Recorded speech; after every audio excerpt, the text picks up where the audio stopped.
मानव जीवन कस्तो हुनुपर्दछ।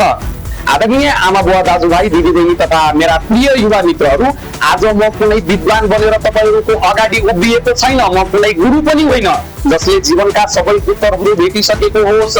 म त तपाईहरुकै जस्तै एउटा साधारण मानिस हुँ जसले जीवनका अनेक उतार चढाव, पीडा, सङ्घर्ष, आशा र निराशाका बीचमा केही प्रश्नहरू बोकेर हिँडिरहेको छ। आज म तपाईहरुसँग एउटा प्रश्न सोध्न चाहन्छु, हामी आखिर किन बाँचिरहेका छौँ? के केवल जन्मनका लागि, के केवल पैसा कमाउनका लागि, के केवल घर जग्गा गाडी जोड्नका लागि, कि मानव जीवनको कुनै अझ ठुलो उद्देश्य पनि छ? एकछिनका लागि आफ्नो व्यस्तता छाडेर सोच्नुहोस्। आजभन्दा 100 वर्ष अघि यही पृथ्वीमा लाखौं मानिस थिए। उनीहरूका पनि सपना थिए, योजना थिए, परिवार थियो, सम्पत्ति थियो, अहंकार थियो। तर आज उनीहरू कहाँ छन्? उनीहरू गए। आज हामी छौँ, भोलि हामी पनि रहने छैनौँ। यही संसारको सबैभन्दा ठुलो सत्य हो। तर विडम्बना हेर्नुहोस्, मृत्यु निश्चित छ भन्ने थाहा हुँदा हुँदै पनि मानिस यति धेरै घमण्ड गर्छ कि मानव ऊ कहिल्यै मर्नेवाला छैन। मानिस यति धेरै सम्पत्तिको पछि दौडिन्छ कि मानव त्यो सम्पत्ति सँगै लिएर जानेछ। साथीहरू, म तपाईलाई एउटा कुरा सोध्न चाहन्छु, तपाईको हजुरबुवाले कमाएको सम्पत्ति कहाँ छ? उहाँले बनाएको पसिना कहाँ छ?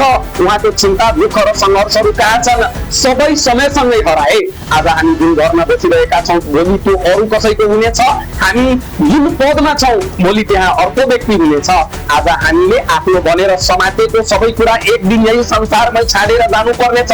जब यो सत्य हो भने हामी किन एक अर्कालाई घृणा गर्छौँ? किन धोका दिन्छौँ? किन अरूको अधिकार खोज्छौँ? किन पैसा र शक्तिका लागि आफ्नो आत्मा समेत बेच्न तयार हुन्छौँ? साथीहरू, जीवनको सबैभन्दा ठुलो भ्रम भनेको मसँग धेरै पैसा भयो भने म सुखी हुन्छु भन्ने सोच हो।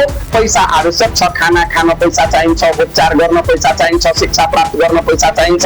तर पैसा जीवन होइन। यदि पैसा नै जीवन हुन्थ्यो भने संसारका सबै धनी मानिस सबै खुसी हुन्थे। यदि पैसा नै शान्ति हुन्थ्यो भने धेरै मानिसहरूलाई निन्द्राको औँठी खानु पर्ने थिएन। वास्तविक शान्ति ब्याङ्क खातामा होइन, मनभित्र हुन्छ। मानव जीवनको सिद्धान्त के हो भनेर बुझ्नु जरुरी छ। मेरो विचारमा मानव जीवनको सिद्धान्त 3वटा शब्दमा लुकेको छ: सत्य, न्याय र मानवता। सत्य बिना विश्वास हुँदैन, न्याय बिना समाज टिक्दैन, मानवता बिना मानिस रहँदैन। हामीले कति कमायौँ भन्ने भन्दा पनि कसरी कमायौँ भन्ने कुरा महत्त्वपूर्ण हुन्छ। हामी कति माथि पुग्यौँ भन्ने भन्दा पनि कति मानिसलाई साथ लिएर पुग्यौँ भन्ने कुरा महत्त्वपूर्ण हुन्छ। मानव जीवनको मर्म के हो बुझ्न जरुरी छ। मानव जीवनको मर्म सेवा हो, मानव जीवनको मर्म करुणा हो, मानव जीवनको मर्म प्रेम हो। भोकाएको मानिसलाई खाना खुवाउँदा, रोइरहेको मानिसको आँसु पुस्दा, अन्यायमा परेकाको पक्षमा उभिँदा, असहायलाई सहारा दिँदा, त्यही बेला मानवता जीवित हुन्छ। साथीहरू, मानिस मरेपछि उसको ब्याङ्क खाताको रकमले श्रद्धाञ्जली पाउँदैन, उसको पदले श्रद्धाञ्जली पाउँदैन, उसले गरेको असल कर्मले श्रद्धाञ्जली पाउँछ। मानिसको वास्तविक परिचय उसको सम्पत्ति होइन, उसको चरित्र हो। अब अन्तिम प्रश्न, मानव जीवनको मुक्तिको मार्ग कहाँ छ? धेरै मानिसहरूले मुक्तिलाई टाढा खोजिरहेका छन्, तर म भन्छु, मेरो बुझाइ छ, मुक्तिको मार्ग बाहिर होइन, भित्र छ। जब मानिस लोभबाट मुक्त हुन्छ, जब मानिस घृणाबाट मुक्त हुन्छ, जब मानिस अहंकारबाट मुक्त हुन्छ, जब मानिस स्वार्थभन्दा माथि उठेर मानवताको बाटोमा हिँड्न थाल्छ, त्यहीबाट मुक्तिको यात्रा सुरु हुन्छ। साथीहरू, हामी सबै एक दिन जानेछौँ। यो संसारमा कसैले स्थायी बसोबास पाएको छैन।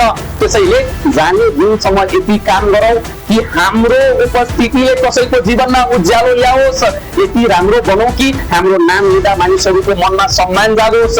यति न्यायपूर्ण बनौँ कि अन्यायमा परेकाले हामीलाई सम्झिन सकुन्। यति मानवीय बनौँ कि हाम्रो मृत्युपछि पनि हाम्रो कर्म जीवित रहोस्।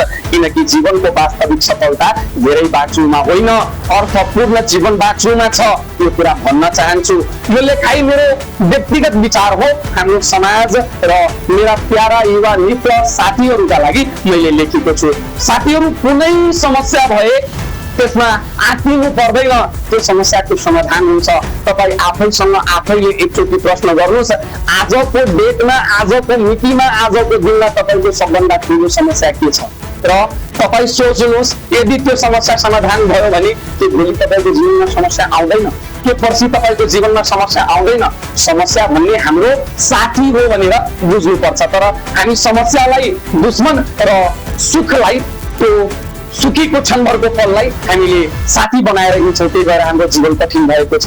अहिलेको लागि म भुषाल कुमार दुबे हाम्रो आवाज हाम्रो अधिकार कार्यक्रमबाट रेडियो नेपाल टेलिभिजनको प्रस्तुतिबाट बिदा चाहन्छु। बिदा दिनुहोस्, नमस्कार।